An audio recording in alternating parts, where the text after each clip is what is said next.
The specifics of the operation, although we are watching the entire shadow fleet and how they're moving. I'm very proud of our Coast Guard, how they've partnered with the Department of War to do unprecedented actions in bringing these flags under jurisdiction that often, or these ships under jurisdiction that in many instances aren't flagged or they're affiliated with a country moving this unauthorized oil to avoid our sanction policy. Yes. What's that? When like the video that was posted this morning, did you watch any of those operations? Absolutely, I do. Absolutely, I do. Yes, absolutely, we do.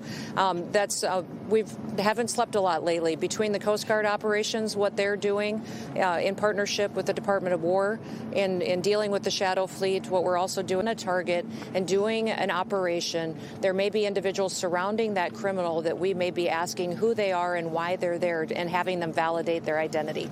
That's what we've always done, and asking people who they are so that we know who's in those surroundings. And if they are breaking our federal laws, we will detain them as well until we run that processing. Is there concern that would be such a final straw? I'm going to go right here.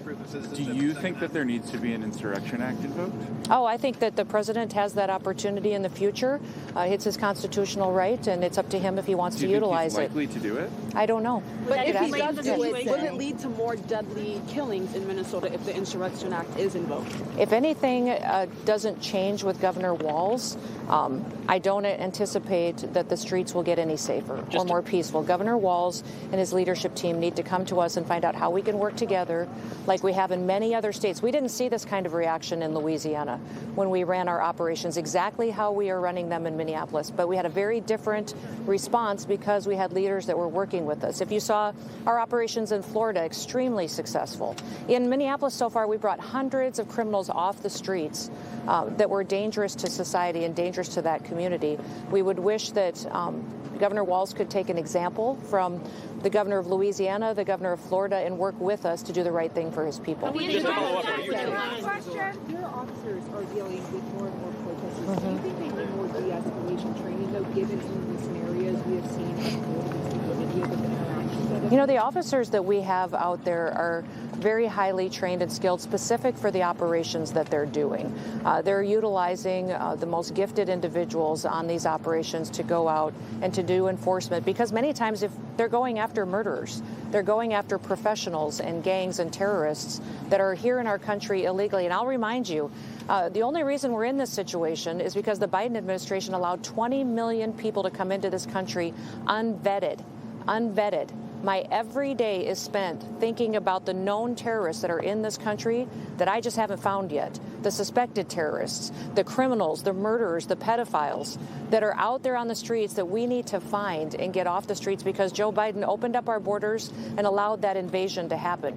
If you can imagine the kind of dysfunctional criminal gangs and organizations that use that open border as an opportunity to infiltrate America, it's overwhelming at times. And that's why President Trump is so strong at taking action and making sure he's in every single state following through on his commitments to every single citizen. Did the president say what his final straw would be to invoke the Insurrection Act if he did? No, this president uses all the information and intelligence that he can get. That's why he calls me, he calls Pete, he calls local law enforcement.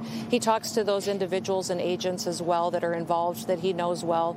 This president makes fully informed decisions and utilizes his authorities when it's appropriate. Secretary Noem, Maria Corina Machado is coming to the White House today. Are you going to be in the meeting because a lot of illegals are from Venezuela? Or are you going to talk with Delcy Rodriguez like Trump? I think I have other commitments today. We are putting in the new commandant of the Coast Guard. He is having his swearing-in ceremony, so I'll be doing that. And then I have some meetings with law enforcement. So I will not be in that meeting, but the president will keep me informed. Thank you. Thank you, everybody. Thank you. Information. Truth is freedom. Is Newsmax. It's real news for real people.